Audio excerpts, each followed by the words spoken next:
But this film is called The Purge Anarchy. It's the sequel to the original Purge. I love The Purge. He's starring in it. Please welcome Frank Grillo to the show. Morning, Frank. Thank you. Good morning. Good to see you here. It's weird, Frank, because I'm like in the building stages of fandom for you now. I'm seeing the stuff that you're doing, and I was reading about you, and I go, oh, that's that dude. Yeah. And Preston brought up the Gray, which I think is a phenomenal, an underrated. I think it was a poorly marketed movie. Bingo. That the movie is I don't want to say it's a guy's movie, but it father-son relationship that just lived with me. I watched that movie. I went upstairs, and my wife was looking at me like, what? Because that's going to live with me for a while. It does. I think they were trying to key off Taken and sort of make it. It was for Open Road, who it was their first movie that they were marketing since they became a company, and you got Liam Neeson, who's hot off Taken. It's like, let's just market it as Taken with wolves, and I get it because he's a big name, but it was a big existential movie. It was a very different thing. I think it could have been. I mean, it could have gotten Oscar consideration. Well, and they were talking. That's my life, my career. Hey, this is, and you might, and then it's like crickets. Nothing. Well, your career has started to kick in. Yeah. A little bit later in life. Yeah, right? I don't mean you sound like a lot later because I'm fucking old. It's a relaxed atmosphere around here. Sorry, but I feel your pain. Yeah, man. I'm there with you. Yeah. You're freaking old. I'm freaking old. No, but Neeson's my archetype. He's 62 years old. He's kicking butt. And wait a minute. All right, so not to hang out to drive anything, but I'm reading when you were born. You're 51 years old. No, people say that, but here I'm going to give you my license. I am actually 49 years old. Okay, all right. But I'll take 51 because who cares? It's the same thing. No, dude, you're in phenomenal shape. No, I am. He's actually handing me his license. 50. Yeah, 1965. I'm almost 50. Yeah, you don't look 50, that's for sure. No, I look 48. Yeah. Not a day older. Yeah. Not a day older. Well, listen, your time is coming. I mean, Liam Neeson was. I remember him reading an interview with him about Taken, where he said he thought it was going to be a direct-to-DVD thing, and then it ends up getting released, and it's huge. Yeah. And now he's one of the action stars du jour. The Purge. Yeah. I saw the original The Purge, and I loved it. There was just one part of the aspect to The Purge that I felt a little unserviced by, so to speak. What was going on outside the house. I'm not servicing you, bro. Yeah, I'm not still serving. But that's what the Purge. No, it's good. I mean, obviously you like films. That was a $3 million movie. Yeah. So they were really restricted by what they could do. That's why it was so contained in the house. And I don't think anybody, like Taken, had an idea that this movie was going to be so successful. So the director, DeMonico, said, my idea to make the movie was always what the Purge Anarchy is. Yeah. The scope of it. Mm-hmm. But I was limited by $3 million. So now this film is $10 million idea, which is the Purge, and they've brought it out into the streets. So, for me, being a kid growing up, the Warriors and Death Wish and Escape from New York, Snake Can you dig it? Yeah, right? Those are the movies that kind of inspired this film. From the 70s, there was a time where they take a high concept and just, we're going to do it. And it may not end the way you want it to end, but it's going to be, dark and sometimes very nihilistic. And it is very nihilistic. Yeah. And this film, another one of my favorite films was The Outlaw Josie Wales. Love it. Where Eastwood, has this revenge on mind. And that's what this is. This is kind of a Western.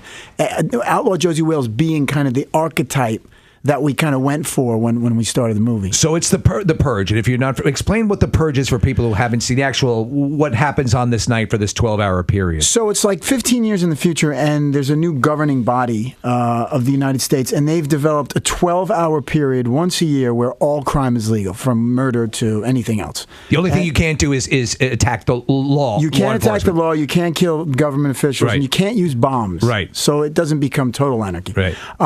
But everything else is go. And the theory is, if you purge yourself for these 12 hours, the rest of the year is crime-free, and it seems to be working. The numbers are proving it. It's cathartic, and everyone. So there are industries that spring up to protect you from the purge, and there are other industries that spring up to help you indulge in the purge. Absolutely. So my character specifically is a normal guy who's something happens to his kid, and there's an injustice, and so I use the purge as a mechanism to kind of satisfy my revenge. Okay, all right. So, but we understand why you're out and taking advantage of the purge. You don't know in the beginning of the film. And I'm giving it away. You kind of don't know who I am. It's very kind of, again, like the Bronson of Death Wish, kind of don't know what the guy is about. That's cool. Until the end of the film.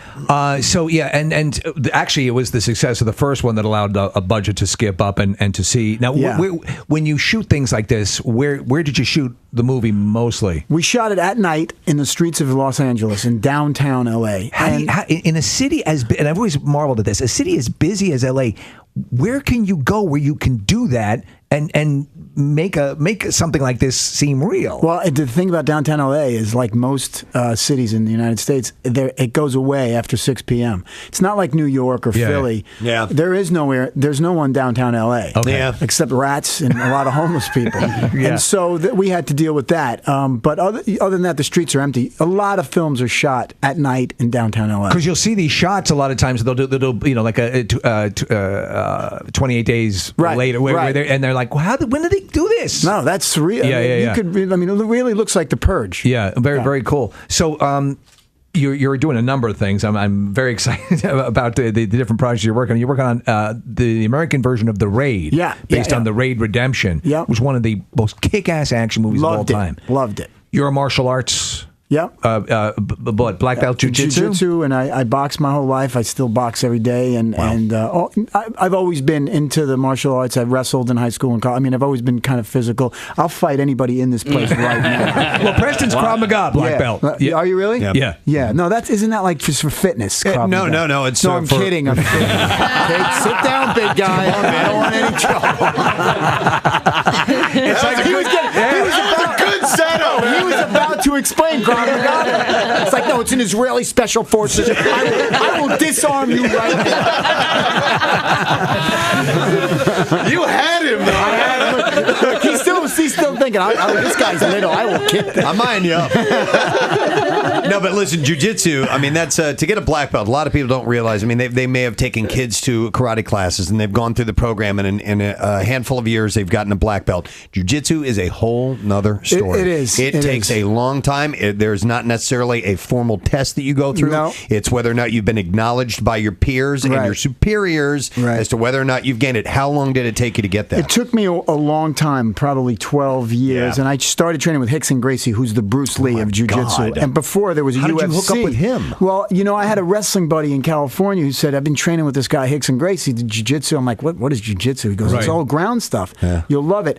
I went up to his house in the Pacific Palisades. This was before the UFC. Yeah, so nobody had seen it? So I was training with Rickson Gracie, who really is Bruce Lee. I mean, he's considered the Bruce Lee of jiu-jitsu. Yeah. Training with him in his garage. That's how it started for me. And I got obsessed and... it became part of my life. And I'm doing a television show right now for DirecTV. It's called Kingdom. And it's a 10-episode series. I did a film called Warrior not too long ago. A great movie with Tom Hardy. Tom Hardy, Joel Edgerton. And it's basically a version of Warrior, only as a TV series. Wow. Yeah, it's really cool. I have a question about other actors and actresses who train in martial arts and not they're all weak. Not just for a role. Those who have done it for a lifetime. There's the only name that comes to mind immediately is Ed O'Neill because he has a black belt. And by the way, he is a serious black belt. Do some of you guys? I mean, it's a martial arts. People kind of run in the same circles. Do you know other people who are serious about it? I do. I mean, I know guys like Joe Rogan. He's a serious martial artist. And there are. I don't know at that level that I mean, we're pretty obsessed with it, and there's not a lot of actors. And most actors are they're actors. Which is true. I mean, there's a lot of pseudo tough guys in Hollywood. There are a lot of them. Name one. Van Damme, right? That was he's actually pretty legit. Is he okay? But most guys that think they're tough guys they're not tough guys. Statham's pretty tough. I did a film with Statham called Homefront. I dug it, and he's pretty tough. I mean, he's not that tough, but he's pretty tough. He was a diver. Handsome as hell. He's got great hips. I mean, he's a diver. Exactly. He was a diver. So that's how he can get the kicks up high. Yeah, because he can do a 2.5 bike. Anyway, but there's I don't know. There's not that many tough ones. Well, in the cabin in the Winter Soldier, this scene, and it will be. I think it'll be one of the iconic movie scenes of all. You have a couple of them. There's the elevator sequence, which is phenomenal. And then with Anthony Mackie, at the end, I beat him up. You beat Anthony Mackie. He's coming to this Comic-Con. He can't fight for. He's like a girl. He'll tell you he's a fight, and he talks. He's like You're not supposed to really hit me. You know what? When He said when he was here for we were talking to him about $1 Million Baby, and he said that Morgan Freeman really almost rung his bell. You got me and Evans in that elevator. Yeah. I mean, and I think Evans had said it publicly. Like we did that scene for 7 days. Jesus, we were black and blue. I mean, I said, dude, if we're gonna do this, he goes, I know. So I just said, keep your hands up all the time, otherwise you're getting punched in the face. Yeah. And we went at it. I mean, you know, you can tell, man. Yeah. It's one of those close. You talk about the Warriors. Preston and I always talk about one of my favorite fights is the fight in the bathroom. With the close proximity. It's great, and it's just crazy. But that's you.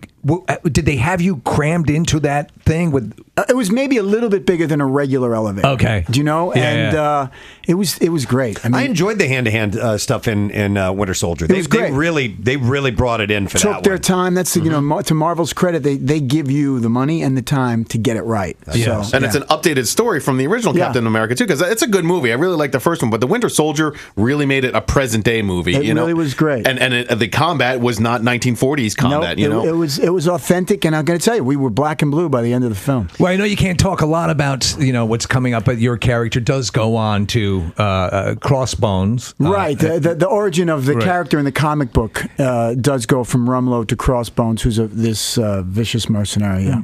But there will be participation we can anticipate. You know, I'd love to tell you that. You know what? We and I use the word cautiously, very cautiously. Yeah. I'm cautiously optimistic that it's somewhere down the road this guy comes back. But you know what? Kevin Feige could be listening to the station right now and go, he's done. He's finished. We don't want to jeopardize it for you. So. Is it cool that you're an action figure, or you're going to be an action figure? You know what? Because I have 3 sons, it's very cool. That's gotta be. It really is. I took my oldest guy to Comic-Con when we were doing Cap, and he was I am the coolest father ever. How do you top that? You don't. Yeah. You don't. I mean, I'll bring him a bunch of strippers one day, and that'll probably You're a good dad. You were a good dad. I am good. That's it. How old is he? He's 17. Oh, man, he's ready. And You know what you are? He's a boxer. You're Captain South America. I'm Captain South America. I'm Captain Mediterranean. Yeah. Is it cool being a villain? Is it? I mean, come on, Evans is weak. It's so easy to be nice. Oh my God, Frank, you got to come back here again. Oh, definitely. All right, well, listen, we want to point people in the direction of the Purge Anarchy. This is opening up in July, and it'll be in theaters on the 18th. Very excited for this. Thank you, bro. It's good. You know what? It's I don't do a lot of press usually. I'm really excited about the movie. It's a surprise for everybody. I think my wife saw it with me, and she was like, "Holy shit, this is going." Oh, I said it again. Jesus Christ! I'm like John Belushi. Frank, thanks for coming by. Thank you, guys. Frank Grillo, guys. On the Preston and Steve Show. We will take a break, and we'll be right back. Stay with us. Can I get a jump?